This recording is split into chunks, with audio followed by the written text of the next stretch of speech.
Olá, gente. Professor Marcos Dominici, professor de arte. E nós vamos dar continuidade ao nosso conteúdo. Olha aí o pessoal do segundo ano. Hoje a gente vai falar sobre realismo nas diversas manifestações de arte. Só para que a gente possa nortear o nosso trabalho, é necessário entender que o realismo ele acontece durante o século XIX. Então, eu vou só facilitar aqui para todo mundo ter compreensão. Neoclassicismo, romantismo, realismo, impressionismo, pós-impressionismo. Apesar de parecer que cada um começa quando termina o outro, não é bem assim. O realismo é a consequência direta às causas e consequências também, estou sendo redundante, da Revolução Industrial. Para a gente poder entender, isso acontece mais ou menos na segunda metade do século XIX, em função deste avanço da ciência e do progresso. Como assim, professor? No século XIX você tem uma quantidade gigantesca de inovações tecnológicas, de científicas, que vão avançando, fazendo com que tudo corra mais rápido. A Revolução Industrial é exemplo disso. Mas também nós temos um outro porém, né? Mesmo nesse embasamento do materialismo, você tem um lado bem cruel do realismo, que é a desigualdade social, a miséria e a terrível exploração do trabalho. Professor, mas como é que a arte entra nisso? Bom, não tem para a gente correr entendendo como as manifestações de arte visuais, mas também teatro, dança, música, conseguiram se encaixar nessa situação. Há uma crítica à sociedade e à falsidade desses valores em função desse trabalho que começa a massificar o homem nesse período. A escultura, por exemplo, é um exemplo disso. A arquitetura é uma referência disso. Toda a romantização que acontece no romantismo, né, onde você cria idealizações gigantescas, maravilhosas e belas, ela vai por água abaixo, porque o realismo ele dá um tapa na cara assim. Olha, não é uma representação do que você vê, mas é uma representação daquilo que você vê, sente, como o homem se relaciona com o meio naquele período. É uma crise existencial bem grande, né?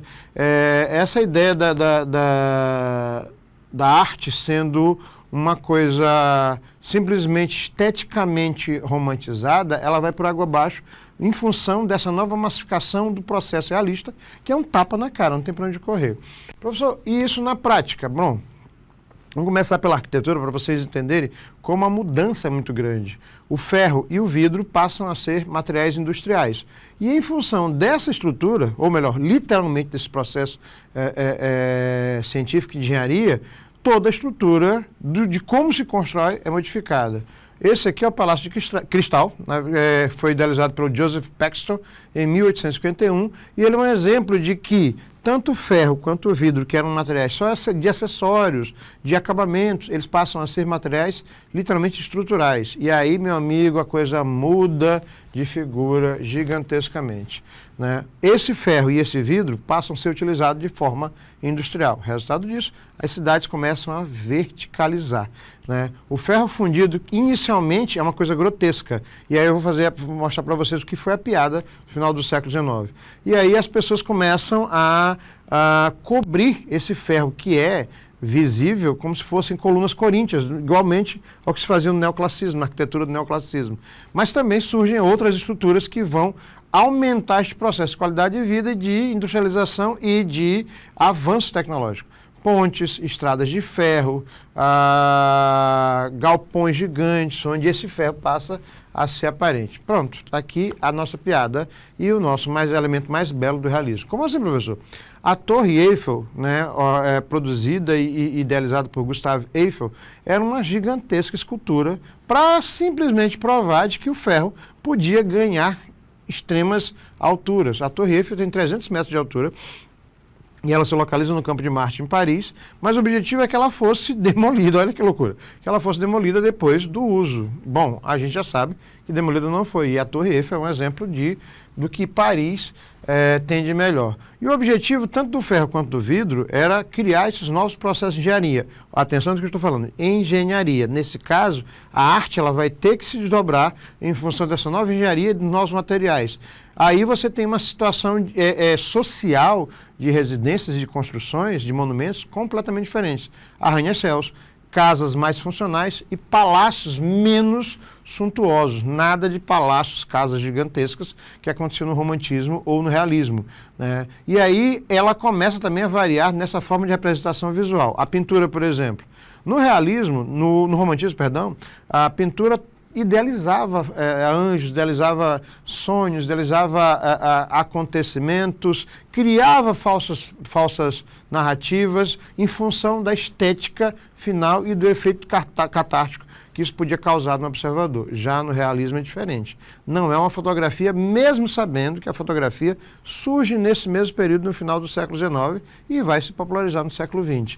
O belo está na natureza e encontra-se na realidade. Eu vou representar aquilo que eu vejo, mas não é só uma representação realista visualmente, é uma representação realista social questionando o que eu tenho à frente, né? Em diversas formas relativa ao tempo que se vive e ao indivíduo apto a concebê-lo.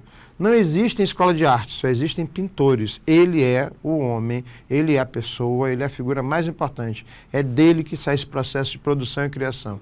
Pintavam-se cenas da vida cotidiana, flagrantes populares, ideias socialistas para a época. Atenção a essa estrutura, por quê? Professor, mas o que tem a ver o socialismo com o realismo? Gente, eu estou falando de novas classes sociais. Quem era pobre ficou miserável e quem era rico, em função da Revolução Industrial e do controle do capital, ficou milionário. E isso se reflete na arte. Pintava aquilo que estava diante dos olhos, pinturas fiéis, exatas, mas como se fossem verdadeiras fotografias da realidade. Quem é pobre, quem é rico, quem é miserável, quem passa fome e assim por diante. Esse estilo é um estilo mais sintético, mais fechado, não existe metáforas como tem no romantismo, né? Ser realista não é ser exato, mas ser verdadeiro. Por exemplo, aqui o autorretrato de Gustave Courbet, O Desesperado. É interessante que esse quadro é do século XIX, mas ele cabe perfeitamente para o ano que nós estamos gravando, esse período, né? Porque parece que a gente está voltando em ciclos. Parece não, nós estamos voltando em ciclos, né? E essas novas relações sociais e pessoais, elas estão bem aqui dispostas, né? Gustave Courbet, ele foi foi o que a gente considera pai do realismo, né? Ele pintava cenas e coisas reais existentes e nada de anjos, cavalos alados, temas mitológicos. A questão é, eu vou discutir sobre quem eu sou, onde eu me encaixo, existencialmente eu penso, eu discuto, isso é o realismo. A expressão completa de uma coisa existente, jamais na sugestão ou criação. Aqui, o nome do quadro é Olá, Sr. Courbet, intelectuais que vão discutir sobre essa nova visão do mundo. E olha que a gente vai falar disso novamente outras vezes. François Millet, um pintor que costumava representar trabalhadores rurais. Bom, quando a gente fala de gente do campo, gente que pega no pesado, gente que pega no batente, gente que acorda cedo, gente que trabalha, a gente está falando de nós mesmos, né? Essas paisagens rurais, bucólicas, elas ao mesmo tempo mostram o trabalho dessa pessoa, mas mostram a tristeza num clima de introspecção. Por quê? Porque a perspectiva de vida dele é mecânica, é quase industrial. Chega, acorda, trabalha, vai para dorme novamente, chega, acorda, trabalha, vai para o trabalho, tal. Não é muito diferente do que a gente vive hoje. Os respigadores, que são respigadores? Pessoas que fazem colheita e assim por diante. Chegamos no ponto onde eu comentei para vocês. Auguste Rodin, se escreve Auguste, mas se lê Auguste. Rodin é a figura mais importante da escultura do realismo. E é interessante a gente perceber que na figura de Rodin, ele sofreu críticas, porque tinha gente que acreditava que a escultura era tão perfeita que ele só podia ter feito moldes do próprio corpo da pessoa, quando na verdade ele analisava a anatomia, mas ele criava esculturas para se pensar, olha que interessante, fazendo a metáfora e a piada aqui em função do nome, para se pensar sobre o que elas representavam naquele contexto social, né? Criou seres tais como eles são, imortalizando o momento, o gesto humano. Esses temas são contemporâneos, com a intenção política em suas obras. O pensador. Mas, professor, o que tem de político no pensador? Pensem nesse exato momento. Quem é você? O que você está fazendo da vida? Onde você se encaixa? Por que você está fazendo isso? Sabe aquela crise existencial que todo mundo tem e vocês estão passando em muitos momentos da vida? Pois é, o pensador é um exemplo disso. Realismo ainda na escultura. Rodin, né, ele faz uma obra chamada O Beijo. Se existe uma coisa que cria uma relação muito pessoal entre as pessoas, é um beijo, né? Tem situações onde o beijo ele torna-se mais importante na relação como um todo do que qualquer outra coisa.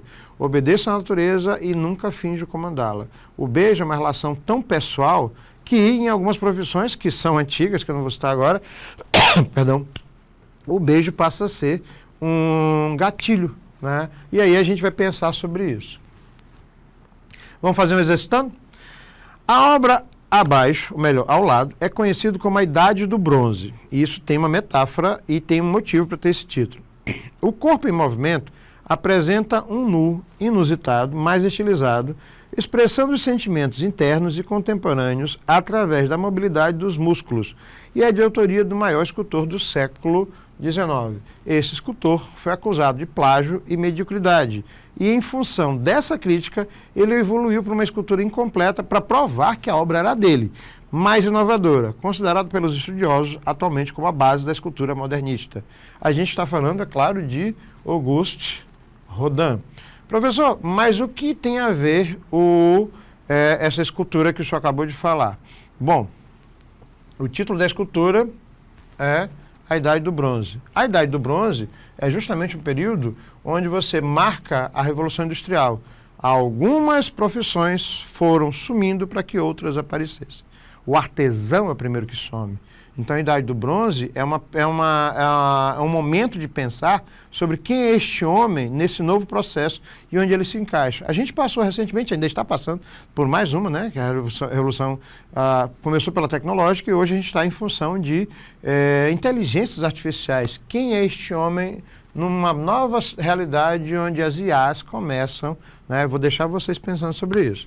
Saímos das artes visuais e entramos no teatro realista. Ele acontece em oposição ao teatro romântico. O teatro romântico, para a gente ter uma noção, que eu já comentei em outra aula, ele é, como o nome diz, romantizado. E aí, eu quero que vocês fujam um pouco aos conceitos da literatura e imaginem as séries, os filmes ou as peças que vocês assistem. Ou eu amo, ou eu odeio. Isso é o romantismo. Você não tem meio termo. Né? E no romantismo, no teatro romântico, você tem heróis, você tem vilões, você se apaixona, você sofre, você intensamente se joga de cabeça. Já o teatro realista, não. O teatro realista é um tapa na cara. Acorda para a vida e vê quem você é nesse processo, nessa situação, nesse sistema capitalista e como você é oprimido. O teatro realista é para você pensar sobre ele. Ou seja, ele vai falar sobre transformações históricas e sociais desse século, que são inúmeras, imensas, críticas diversas aos costumes da sociedade vigente, e os personagens são pessoas comuns. No romantismo, eu tenho reis, rainhas, cavaleiros, né, os três mosqueteiros, como exemplo, me veio agora a cabeça, entre outros. A linguagem é da época, é simples, é coloquial, objetiva, com o intuito de mostrar a realidade e fazer com que a pessoa se identifique. Ela não tem o objetivo de criar uma situação onde você se sinta confortável, mas sim pensar sobre o que você está vendo. Esse teatro, ele trabalha abordando problemas sociais, problemas financeiros, amorosos, familiares, falsidade, impotência, egoísmo e conflitos psicológicos. Professor, amoroso? Sim. Eu sempre digo que o amor, ele resiste a tudo, menos a passar fome. E aí, quando as condições financeiras não permitem que este amor idealizado e romantizado realmente aconteça, algumas coisas pautadas na violência, lamentavelmente afloram, que é o pior da pessoa. Temas polêmicos: prostituição, promiscuidade, cotidiano e as fraquezas humanas, principalmente em períodos onde as pessoas são literalmente colocadas em extremos. O palco sempre vai ser uma sala de estar. Por quê? Porque nesse caso, a maioria das vezes, nesse caso, é lá que eu vou sentar e conversar sobre a minha vida, sobre o que eu perdi, sobre o que eu não ganhei, ainda tem mais essa, sobre as dores, sobre as amargas lembranças, entre outras coisas. Os ensaios, tecnicamente, são mais constantes e profundos, e o ator, ele começa a estudar os personagens. Surge a luz a gás e, posteriormente, a luz elétrica, o que muda todo o contexto do teatro naquela época, e o diretor, aquela pessoa que organiza todo o processo, e o encenador, que são pessoas diferentes, aquele que diz, olha para cá, vira para frente, eles passam a ser pessoas, figuras importantes, mas diferentes, quando no passado tudo era centrado numa figura só. Os cenários, né, são de um realismo extremo, você tem uma casa real, né, e um novo método de interpretação começa a incorporar valores psicológicos a esse personagem, a esse ator. Ele pensa sobre o que, como e vai discutir o personagem. Por causa disso, dois pensadores do teatro, dois nomes extremamente importantes de peso, destacam-se. Entre eles, Konstantin Stanislavski e Bertolt Brecht. Né? Stanislavski, ele era diretor, ator e crítico teatral russo. E ele cria um método de interpretação onde ele vai em busca da memória afetiva. Até hoje a gente usa o método Stanislavski. Quando você assiste um filme, uma série, uma novela, uma telenovela, alguma coisa do tipo, onde você sente essa carga emocional vindo do ator, o método que ele está usando é Stanislavski. Ele vai buscar dentro dele uma emoção para que este personagem pareça real. E aí ele vai buscar essa dualidade do ator, né, onde ele interioriza e exterioriza. Para isso, ele escreve 3 obras através de pesquisa e experimentação, que são a preparação do ator, a criação de um papel e a construção do personagem, né, onde isto passa a ser uma bíblia que é utilizada em qualquer curso de teatro e de interpretação em nível mundial, atualmente, para você ter uma noção. Isso tudo acontece no final do século XIX para o início do século XX, nessa transição. Onde é que é apresentado a obra dele? Né? Em galpões, em lugares abertos, entre outras coisas. O encenador dirige a peça, há uma interação com o público tem que sentir junto com ele. Os acessórios cênicos não são só decorativos, eles têm uma função, e peruca, barbas, roupas são importantes para criar essa intenção. Saímos de Stanislavski e falamos de Bertolt Brecht. Né? Brecht, ele trabalha com o conceito do teatro épico. Professor, o que é o teatro épico? Ele trabalha com histórias que já são conhecidas e ele faz essas histórias serem atualizadas para que a gente possa discutir socialmente sobre os valores delas. Como assim? Eu vou pegar, por exemplo, Romeu e Julieta, de William Shakespeare, que é do século XVI, e vou transformar isso numa situação contemporânea. Romeu é de uma família que é inimiga da família de Julieta. Eu tenho tantas possibilidades aí e tantas coisas para discutir. O teatro não é alienante, ele não é só para entretenimento, ele é para discutir valores, entre outras coisas. Ele é divertido, mas é crítico. E muitas vezes o espectador, a plateia, tem que estar presente na peça para entender qual é o objetivo. Sempre tem um objetivo didático. Por quê? Porque essa narrativa pode vir de um protagonista ou do elenco inteiro, mas ele vai jogar na tua cara o quanto você está sendo ignorante e alienado nesse processo. Para isso, ele vai em busca de um conceito simples, chamado de gesto social. O que é o gesto social? É uma referência que o ator tem, né, do comum. Então eu vou fazer uma pessoa que é idosa, eu já vou entortar o corpo. Eu não preciso que esse personagem seja perfeitamente sincero com a plateia. Eu só quero que as pessoas entendam que é um idoso, que é uma menina, que é um homem novo, que é um homem velho, que é uma criança, mesmo que seja um adulto. Então, a plateia entendendo que é um personagem, o texto e a intenção do texto, o objetivo do texto, torna-se mais importante.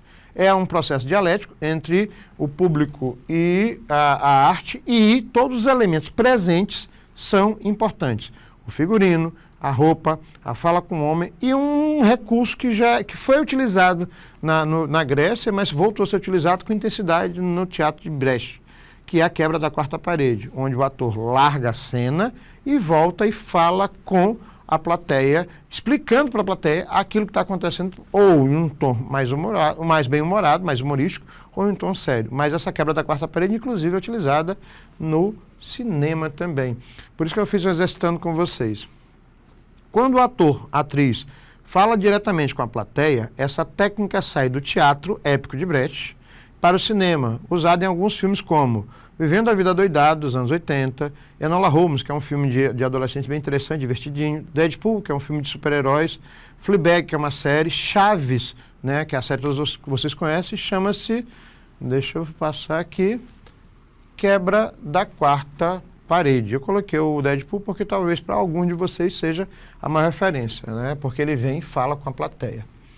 E aí, a gente está finalizando com um dos autores que eu sou apaixonado, Eric Ibsen, né, ou Ibsen só. Ele fala sobre hipocrisia, falsidade, o uso da força e o comportamento manipulativo. Tem uma obra de Ibsen que eu particularmente que trabalho com teatro, sou apaixonado, chama-se Casa de Bonecas. Essa obra é escrita no século XIX e ela discute uma coisa interessante. Uma mulher no século XIX que tem tudo à disposição para aquele período, mas ela não está feliz com como ela está. Ela se sente incompleta. E aí ela tem a melhor casa, uma casa literalmente de bonecas, um marido perfeito para a época, filhos, empregados, mas ela descobre que internamente ela precisa de mais. E quando ela descobre que ela pode ser útil socialmente, ela diz, é isso que eu quero, e larga a família e vai embora no período mais emocional do ano, que é o Natal. Caramba, professor, que pesquisem, leiam, vale a pena. Professor Marcos Domingues, professor de arte, um abraço. Fui.